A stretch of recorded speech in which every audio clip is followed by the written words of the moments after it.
Foodies, welcome to the Culinary Trapping Podcast, Sound Bites.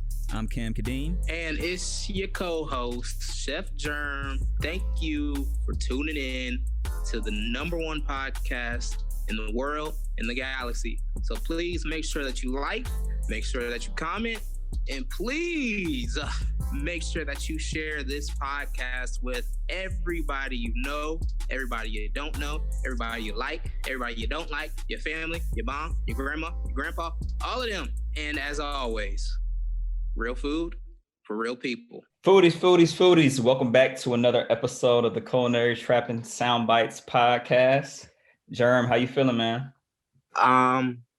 Feeling wonderful, marvelous, the usual, beautiful outside. I feel beautiful inside, beautiful all around. It's a great day over here in Texas. Is it? Is it really? It's real good. It's a real good day. I mean, you out? Crazy news. I ain't out now. I'm staying inside, man. You staying inside? You gonna work on your home cooking? Or you gonna go out for the hookah? I mean, nah, we ain't got hookah over here. Oh, but, man, okay. I mean, when I go grocery shopping, people ain't gotta wear masks nowadays, so you better double mask up, boy. Get the little face shield. You know what I'm saying? So what's that? It can't hit you. It's a mirror, but just imagine it's a face shield. Oh, the face shield. Okay. Yeah, you got to get double mask, face shield. My mom got one of those. For real? Get those. Yeah, the little plastic. The plastic mask. Yeah, she be wearing it. I don't know if it's safe, but it look cool. I don't know, like safety first, but man, them Johns be looking weird, bro. Like, I ain't gonna lie, it's like futuristic. Like, if you would have asked me back, beginning 2018, people would be walking around with face shields on, bro. You're like, nah, ain't no way. For real. Now here we are. Double masked up, face shields, gloves on, everything. Quarantining. Well, it's supposed to be. But yeah, today we got a special guest. Germ, did you know it was Women's History Month? Yeah, I did. All right, good. Just letting you know. But today we have Melani Douglass, Director of Public Programs at the National Museum of Women in Arts. How you doing today, Melani? Hey, how are you? I'm doing all right. Welcome to the show. Thank you. Glad to be here. I love what you guys do. So I was excited to get a message from you all and get a chance to chat with you all. Oh, I also want to shout out my museum. I found a museum as well, Family Arts Museum. So. Okay. Yeah. Is that in Washington, D.C. as well? It's in Washington and Baltimore. It's nomadic. So we travel around and do stuff at farms, laundromats, on the corner. We just bring art wherever it needs to be. Awesome. Y'all need to come down to the South too. Facts. Art belongs everywhere. Belongs everywhere. It is everywhere. So we got to, talk about it. We would love to come to the South. That's where my roots are. I'm born and raised in Baltimore, but my family has a lot of Southern roots. So, okay. So what was your food culture like growing up? Oh, wow. So my dad makes gourmet barbecue sauce. So we were always used to going to a whole lot of different places to buy spices from everywhere. So I got a chance to be exposed to a lot of spices young. My mom is from a line of herbalists, so hence the apothecary looking kitchen. Have every kind of probably most herbs that somebody would think to ask about. So between the two, my dad and my mom, between them, on the cooking and the healing side, it was exposed to everything. Definitely a lot of Southern food, but Southern food that was remixed to be a bit healthier. And then also, a lot of influences from the Caribbean, from West Africa, so it was I hadn't thought about it, but I guess it was like jazz. I grew up in a jazz club too. So it was kind of like, cooking with jazz in the kitchen and stuff. So when you said food that was Southern food, but healthy, Are you talking about more so like, greens that just had greens and not like half a pig in it? Or like what you mean? Yeah, like that. Uh-huh. So keeping stuff like keep the cast iron pan because we know there's certain minerals and benefits of cooking in cast iron and not cooking with a no stick pan necessarily. So keeping the things that are beneficial, keeping things like the pot liquor, you want to keep the broths. Mhm. But when it comes to throwing a whole pig in it, we might do something else. We're gonna do something else with that, make it a little seasoned, still keep it seasoned, maybe not cooking things too long. And Yeah. also not eating like you're doing a whole day of labor, like whole day of physical labor. Because we know that food had its reason and its purpose, but we've moved into another reason and purpose for why we need to eat. So Mm. yeah. And the last question on that. So did your family used to eat chitlins? No. So, this woman across the street from us, she used to cook chitlins, and I swear you could smell the whole neighborhood. It was that's how you knew it was fire. That's fire chitlins. Her house smelled. It was like her house smelled like chitlins and mothballs. I mean, I loved it, but good God, that was a combination. No. I've never in my life had a chitlin. Not near chitlin, not one. Being from the South, I haven't either. I just couldn't get with the smell. It's too Y'all disgusting. missing out. I But I can't was, deal with the smell. I know I was around it when it was being cooked, but I was just like, it's foul smell. And I'm like, if it's foul across the street. Yeah, it's No. It's not foul. It's just pungent. You know what I'm saying? Very pungent. So I feel like y'all should give it a chance. Just saying. Bitters, like bitter herbs are pungent. Chitlins, that's a whole nother thing. I don't know how to describe that. Do you have another word than pungent? We need something a little bit more aggressive. They smell like oppression to me, but I mean, like they like oppression. They smell like. That's wild. I mean, they smell like historically, like this is. We are making the absolute best with the absolute least. It's like a whole story, though. Like, you know what I'm saying? Like, and I'm like, wow, that's a whole story inside of that smell. Mm-hmm. And it is, if you think about it. I mean, it is a whole story in the smell that is tied to oppression and tied to, a food way that we're making the best out of it. And I totally respect it. Don't get me wrong. I have full respect for all the things that we eat and why we eat them. I just can't get past the smell. Facts. You got to think about if we're going to use that whole pig, they was hungry. So pig intestines are probably like the last thing. Like, look, we hungry. We got to use something. Pig intestines. Yeah.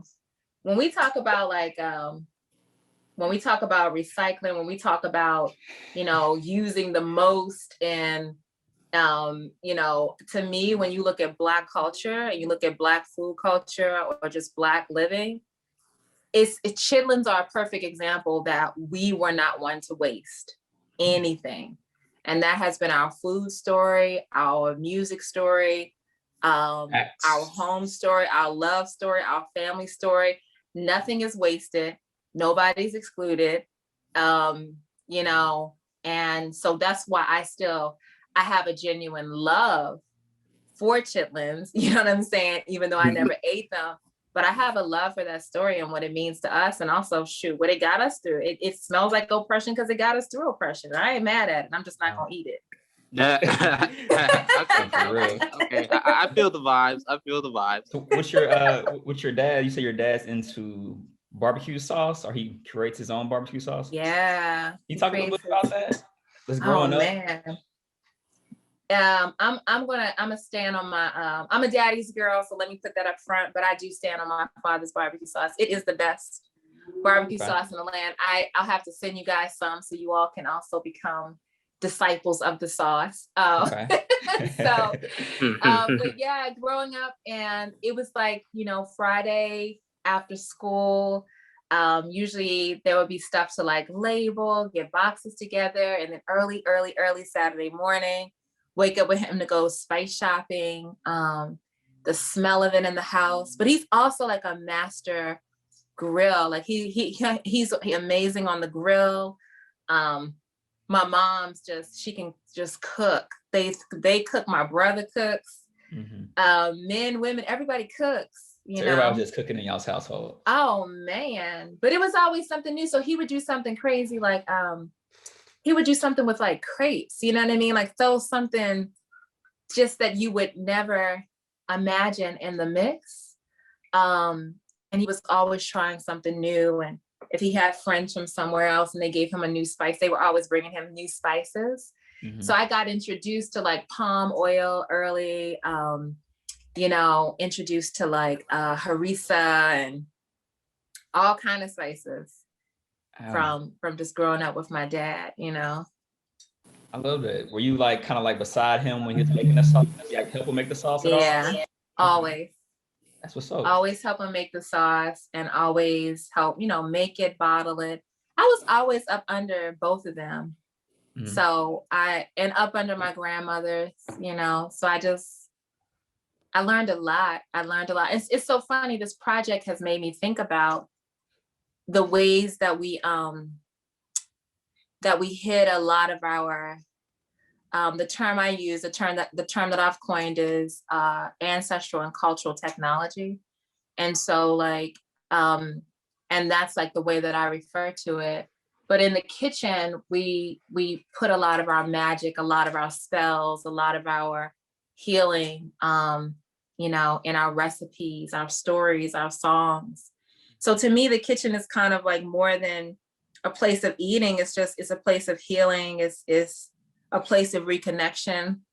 It's a place where gender lines are blurred and also celebrated. Like, you know, so you have these things that are extremely masculine, extremely feminine, but everybody crosses. Like everybody's got, you know, the aunt who like grills the best fish, and then the uncle who bakes the best pound cake. You know what I mean? So it's like it's this beautiful like place where a lot happens.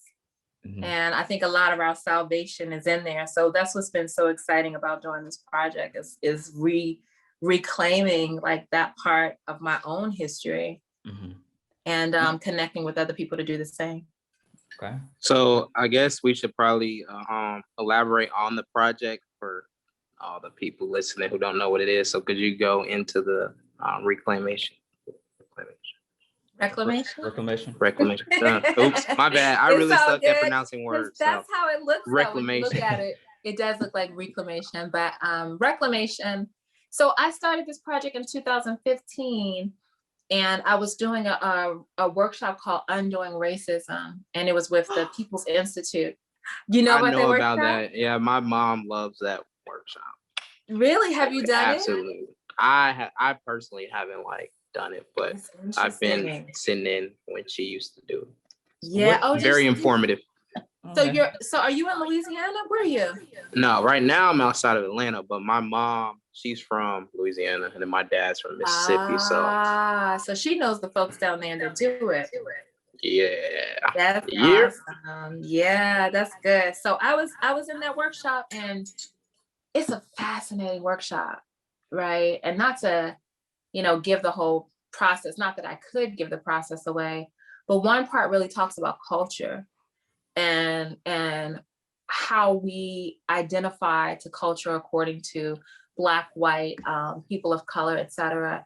And what stood out to me is the disconnect about where people would identify with culture as far as food, you know, particularly like when it was Black and people of color, like food was like a huge part of culture, whereas people who identify, you know, as white, it showed up very differently. So, and I was interested also in this process of like, we talk about how racism dehumanizes like people of color and Black folk, but we don't get into how it really dehumanizes white folks as well. And so everyone is like this racism is something that has dehumanized people globally. Like it is definitely the bane of humanity, in my opinion. And so I was fascinated at like what, even though we had so much stripped from us as Black folks, our food, music, our community culture was just like, is just so rich, right? Right. And the food part is where there's so much to it. So that was one part. So I start ruminating on that. And then the next thing you know, Trump announces that he's running for president. And there's like this huge chasm, because I grew up in the middle of Baltimore City. I went to school in Anne Arundel County. So my friends group was like, from the block to the boardroom. So it's like, you have everything in there. And people were just like heavily divided. And I had put this post up because a lot of people were catching colds or something.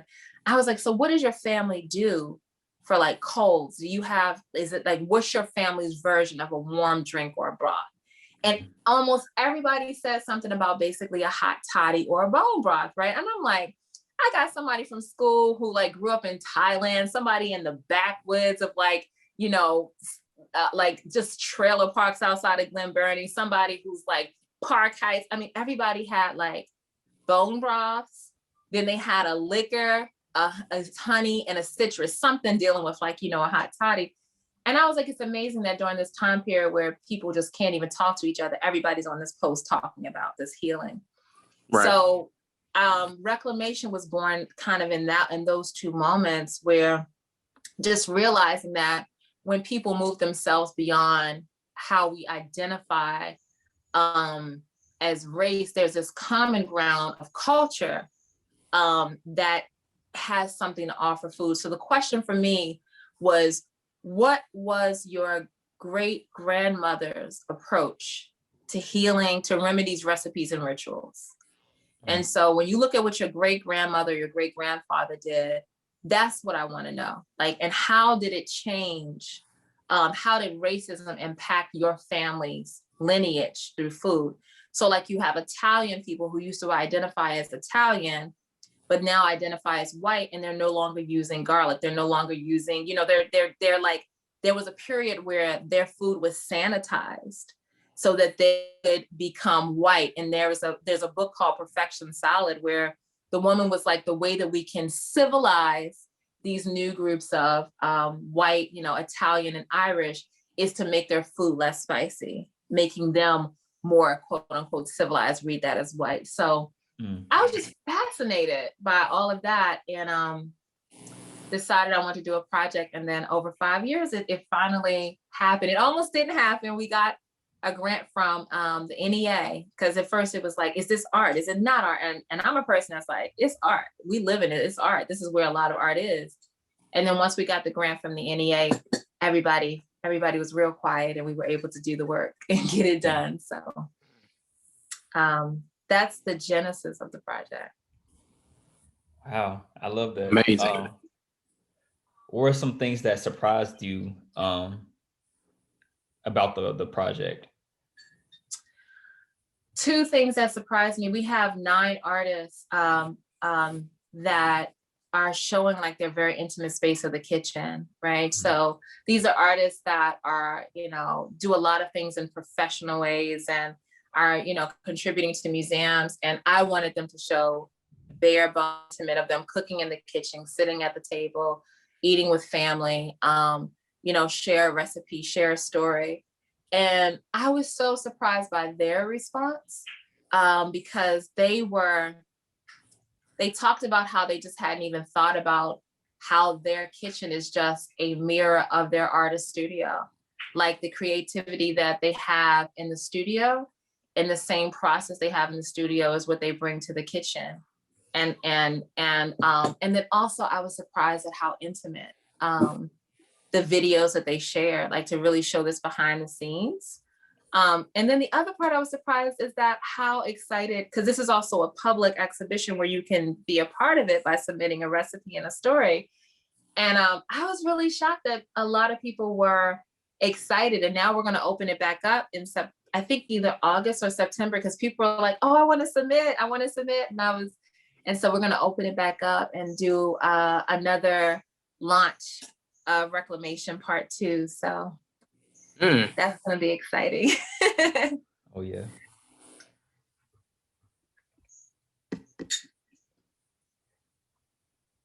What you about to say, Cam? but yeah, after reviewing everything and getting into it, you know, the cup song was really interesting to me. And Why also did y'all that playing, stand out? because I never heard of the cup song, but watching that video, it was like, oh, that's real funny. And it's like that was your daughter, right? Yeah, that's my daughter. It reminded me of like, so when I was young, we used to do all these hand games, right? So we used to do like, we would settle whole beefs on a hand game. So like we used to do like, I don't think they do it anymore, like cheerleading, but it wasn't cheerleading, like go team, go. It was like, your mama think she bad, yo. Like it was like really like, it was around the way, right? So you had all these like, games that you would kind of compete on like rhythms, or, you know, like you had to get in the middle of the circle, you had to dance. And so when I saw her doing the cup song, I was like, wow, that reminds me of like that tradition or that ritual of like how we would, I don't want to say initiate each other into kind of like girlhood, but yeah, if you were new on the block, it's like you had to prove yourself by either double dutching, cheer fighting. You know what I'm saying? You had to have a slick mouth. You had to be a little bit of a slick mouth, you know, not in front of the adults. You better know when to code switch and turn it off. But when it came to just the kids hanging out, there was something that was rhythmic and clever, you know, you had to do. And so her doing the cup song made me think of that. And so I thought it was funny, one, that I couldn't get it. I just was like, I'm I couldn't get it. So it was fun. Man. That was cool. And also just like, you know, the kitchen table and y'all playing Monopoly, it reminded me a lot of after eating at like a family, like the family getting together, like Thanksgiving, we would play different games, whether it be Monopoly, Sorry, or Spades, or, you know, all these different games. When I saw that, I was like, this reminded me of. Yeah, and because I think that we really have underestimated how much we do at the kitchen table. And I think COVID has brought it back, because now it's like you're working at the kitchen table, you're, you know, having family meetings, you're organizing bills, you're getting the dinner, people are doing schoolwork. I mean, so much is happening, you know, at the kitchen table, but games are a huge part of like the after dinner. And there's one that we're doing a puzzle. There's another where the artist, Jossie DaCosta Johnson, and also Alethea Shen, they're painting nails. They're like doing something with their, you know, related to nails at the table. And I just think that, you know, it's important to include all of that, because sometimes, you know, there's a project, it'll be about food, but it won't necessarily get into, I wanted to get into the culture of the kitchen. You know, really treat the kitchen like a museum gallery, and each element like a piece of art. So what's happening after dinner, what's happening while you're cooking, you know, how are these recipes being passed down? I was trying to see how we could capture as much as we could. Okay. Were there any rituals that weren't put out there that you want to share with us? Oh, wow. Yeah, there's so much like footage. There was this Sade, she had this beautiful scene of just her and her partner like cooking in the kitchen together, and I just was like, oh my gosh, I wanted to put more of that, you know, because I think there's just this natural dance that happens when people are like cooking together. And then it was just this beautiful like display of like a balance like between masculine and feminine energy, and just seeing that kind of play out in the kitchen space. And then also I wanted to really capture my mom. She was showing my daughter how to improve her pound cake. And my mom was like, don't you put my recipe on this website. So I couldn't put that one out. She was like, don't put all my precious. You can't share that. Right. She was like, if they don't know me, they don't know it. I was like, yes, ma'am. So So there was some of that. And then just we got some beautiful submissions once it closed. But so I'm hoping that, you know, when we revamp it, there'll be other ways to include more. Absolutely. Yeah. So it's funny So you like, mentioned.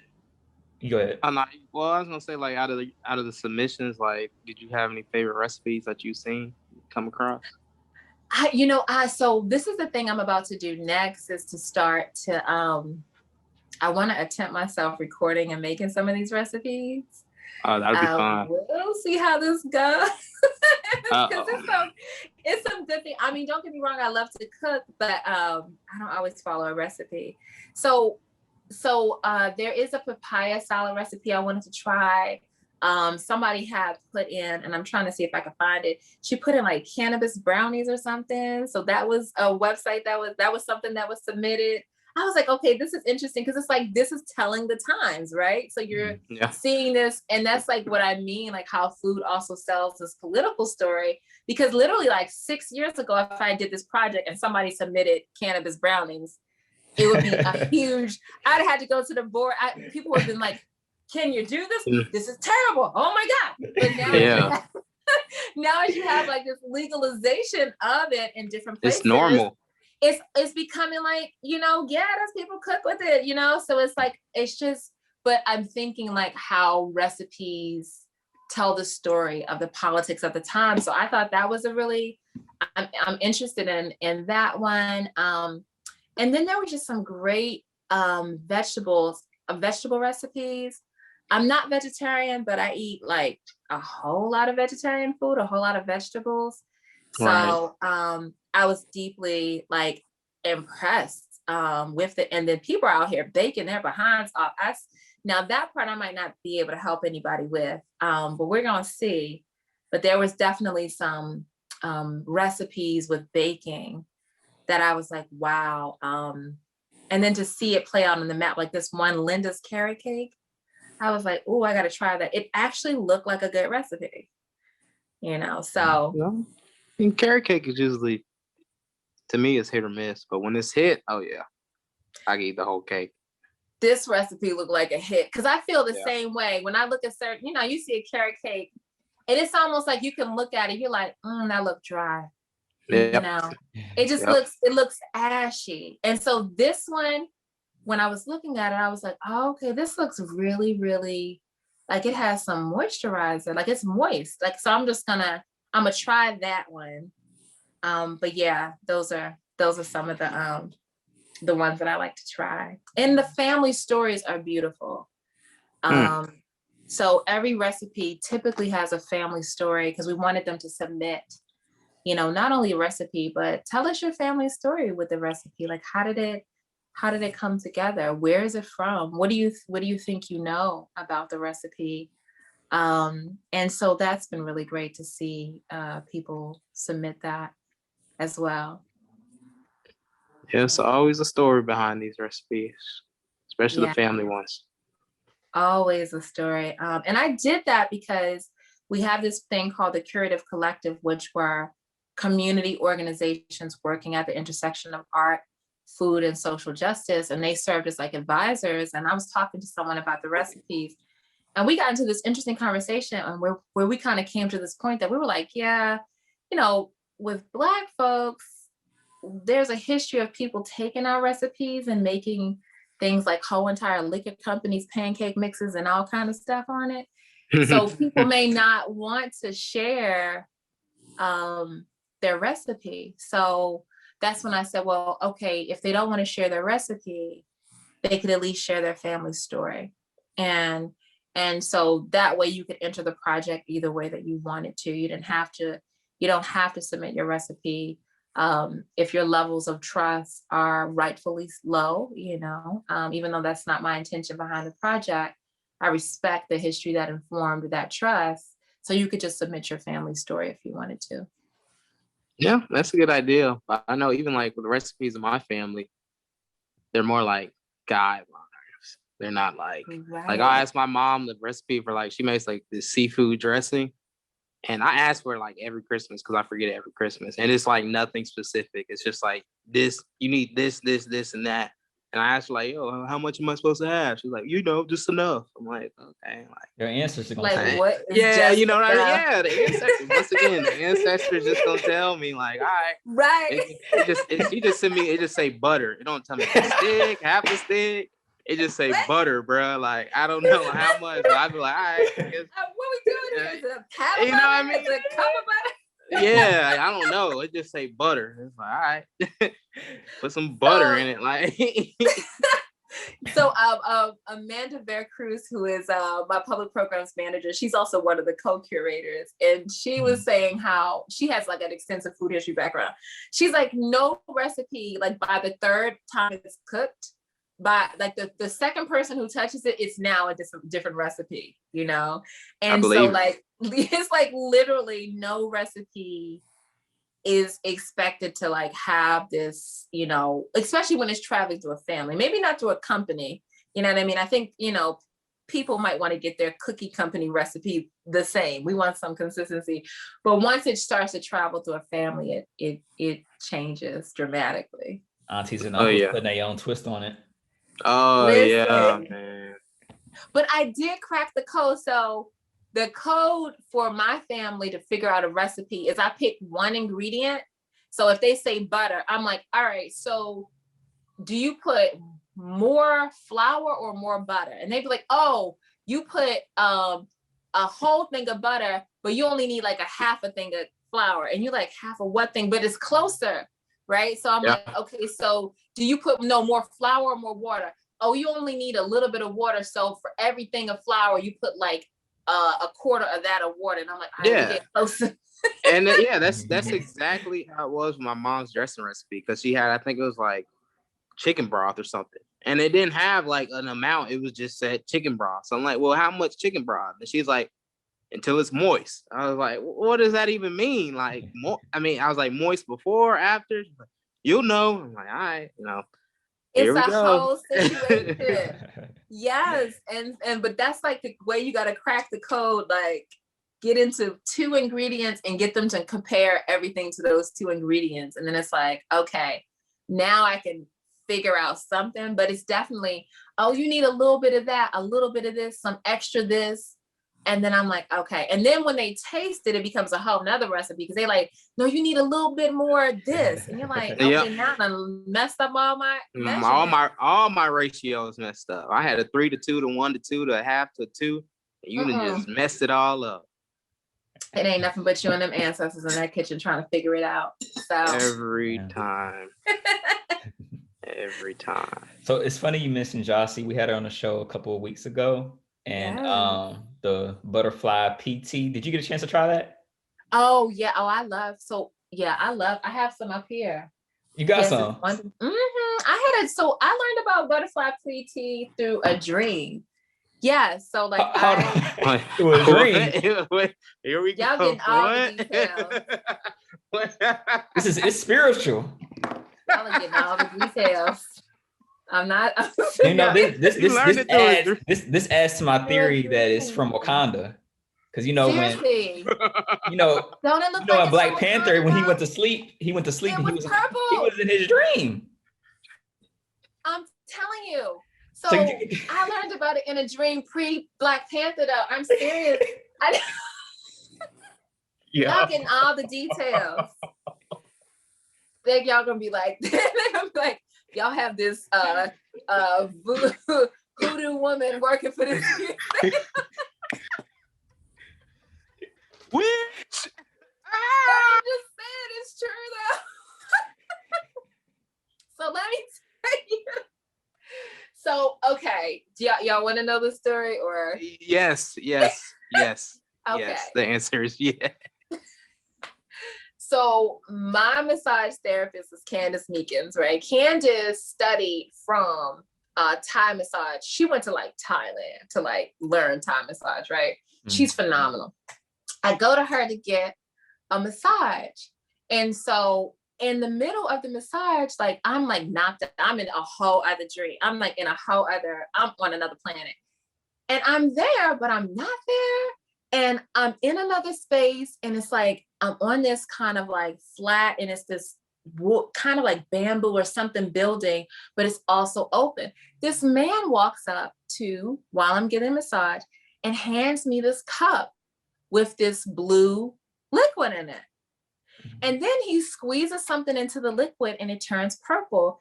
And I lift my hand up to grab it. And Candace on this realm, she's like, Melani, are you okay?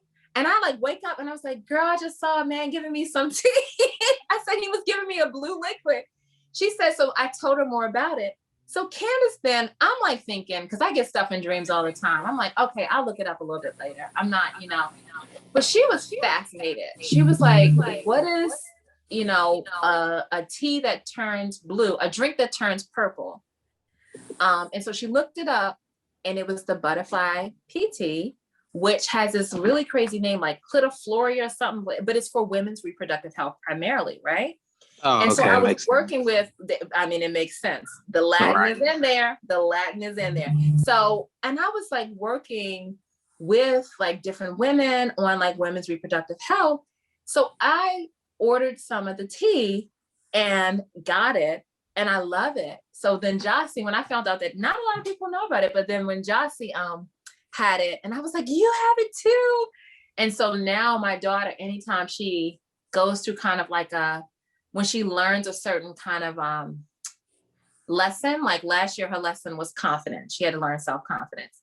So once she masters it and she's doing things like going downstairs in the dark, sleeping by herself, these kind of things about speaking publicly, asking for what you need, we'll have this little ceremony where I talk about how big things that are hard, like lemon, can change into something sweeter. So she gets to drink the tea and all that kind of stuff.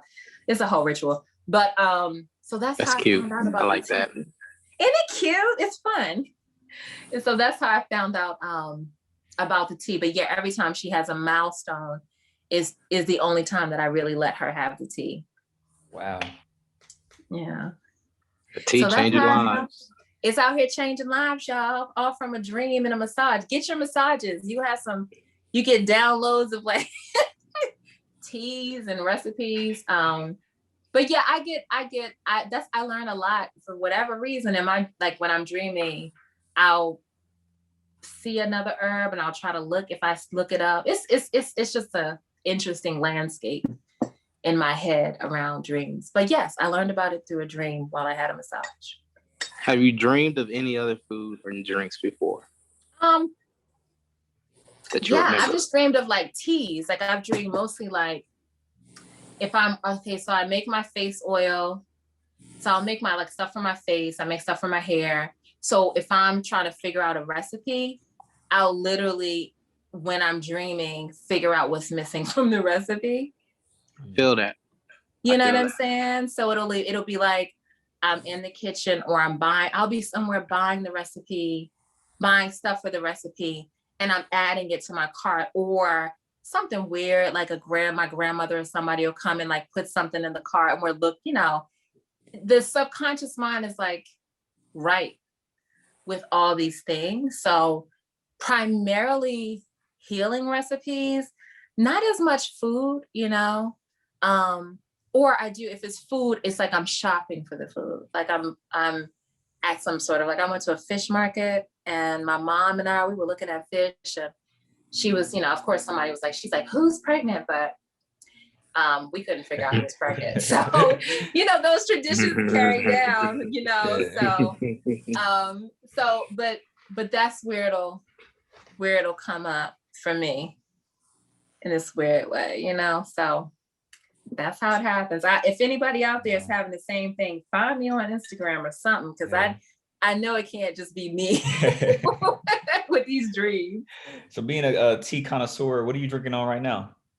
I am drinking on a Moroccan rose and black tea. Okay. It's all really right. good. That's a cool cup. Can I see that cup? Yeah. It's from Seattle, Washington. But dope. Inside has like all this abstract painting. So yeah, it's one of my favorite.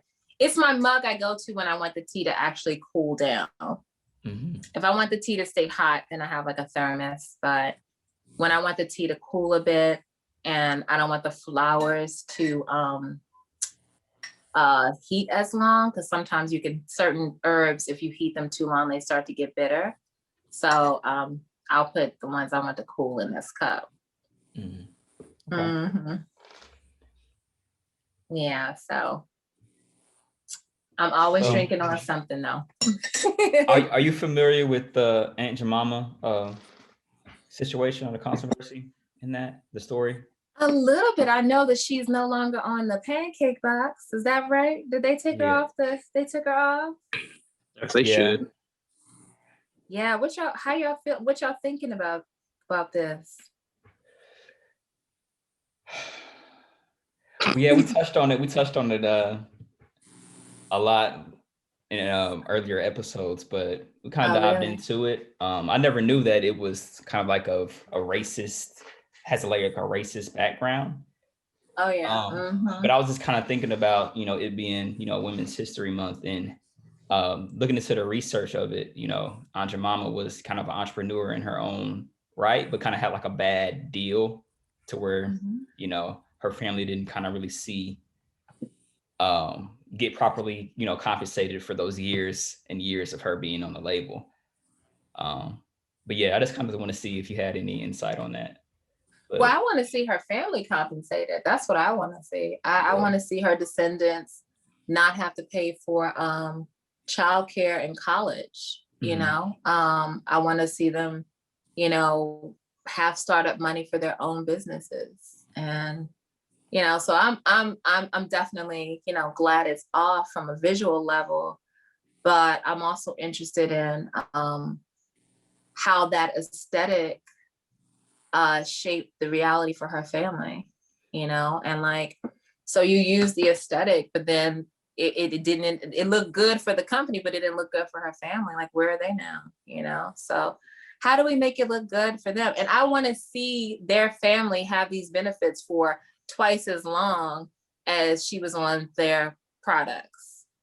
So if it was on there for 50 years, that family needs a good 100 years of benefits, and the company needs to pay for it. So, I'm glad that it's off, but I'm trying to figure out why her descendants have to kind of figure it out. Yeah. Be doing us dirty, man. They be doing us dirty. Wow. Yeah.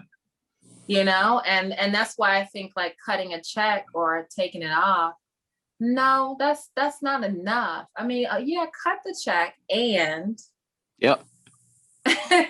Yep. You know what I'm saying? It's a yes and situation, cut the check, and because you know what I'm saying, because it's not like, okay, you made money, but you also made leisure. You also made free time. You made a profit that allowed your family to have time to do things like think about new ideas, new businesses, new ways of being, relax together, enjoy each other. And so to me, when it comes to, like reparations, I mean, if one of the benefits of these kind of stories was you had someone taking care of your kids, okay, so you had someone, 400 years caring after your family, well, then we need 800 years of childcare. You had someone 400 years making it so that you could go to school because you didn't have to labor in the fields. Well, go and give us 800 years of education. You know what I mean? So I want more than a check. Absolutely. And people who are listening to the podcast, you can't see my big old smile, but I'm saying it with a big old smile. Like, I want more than a check. So. But we need that too. Like we said in our previous episodes, give us the pay, get out the way. Give us the pay, get out the way. Yeah, get out the way and give some things back. There's a lot of land that was stolen, so we just, there's a lot of taxes, a lot of red line. So let's have a roundtable discussion about it all and just get us all back on the same, starting place. Yeah, one day, hopefully. One day soon. Maybe. Mm-hmm. Oh. All right. Jeremy, got anything else you want to add to anything?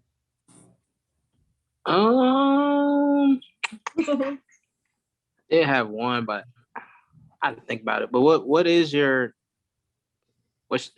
I know you don't bake, but what is your favorite thing to bake?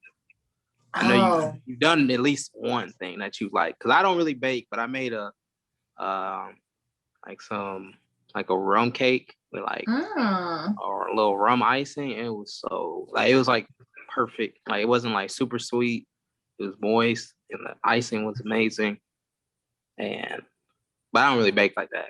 But it's like the best thing I've made. So what about yourself? So if I am doing something in the oven and I'm baking, I'm usually broiling, and I'm broiling fish.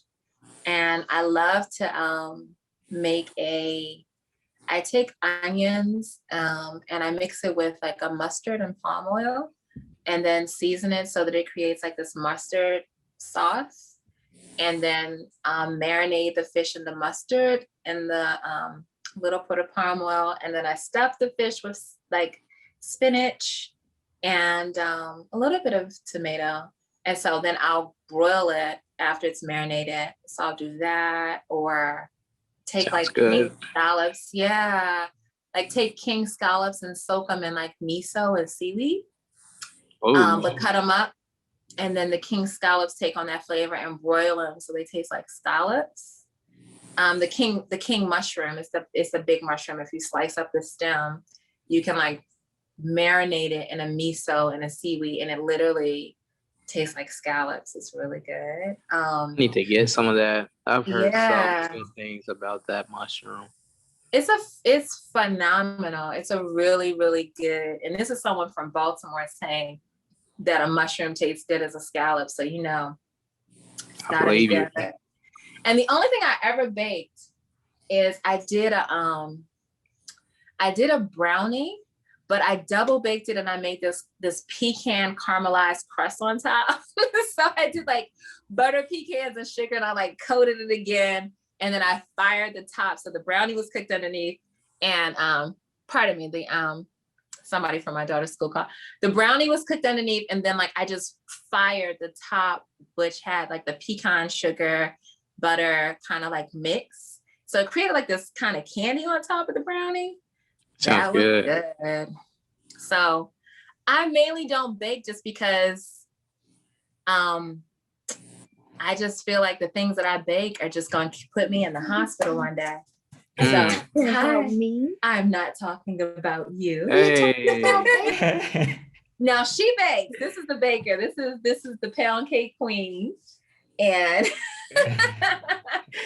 she will research, and she's a good researcher. So she'll call the whole family to get her baking recipes and also research them online. So she's taking that. That's her job. Oh, pound cake queen. Okay. Yeah. I got one more question. Okay. Who are some of the women in food that you say I would say kind of look up to just in life, in your lifetime? You're like, these women in food kind of inspired me. B. Smith. I remember when I was little, like going to her restaurant in DC to see this Black woman. I guess I was in my teens.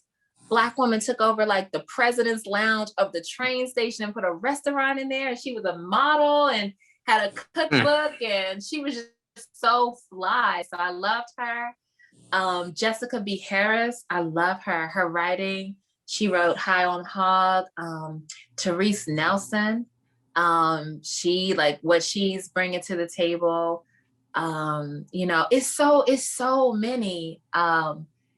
As far as like women in it, Tracy McCurdy, she does everything by any greens necessary. So she did that cookbook. Lauren Vanderpool, she's an artist in the exhibition. Queen Afua, you know what I mean? Like, so just it's so many ways to go with. But then also just people's their aunties. Shout out to the aunties. Shout out to the grandmas. Out to all the aunties. Those are my folks, and shout out to to the men that uphold the traditions with us and support like all that work that we do together, you know. So Hey, holding it down. holding And it I down. love you touched on gender norms, you know, about, you know, you got some guys out there that bake a cake, you know, and you got some women out there that hop on the grill.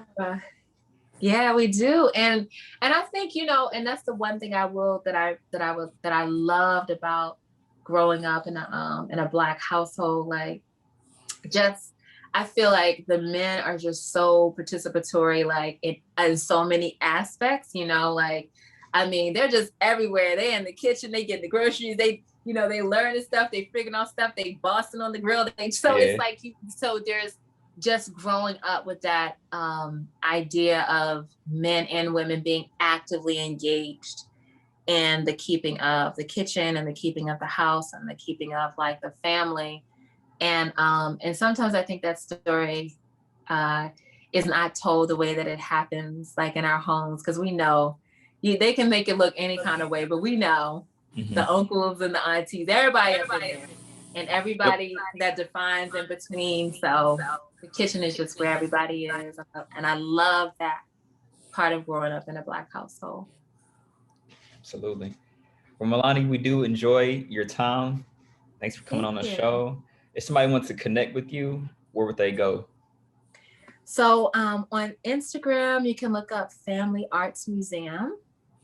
And you can also look up Melani, MELANI.Naeem. And if you Google Melani Douglass, you'll, you know, likely find an email address or an article or, you know, something.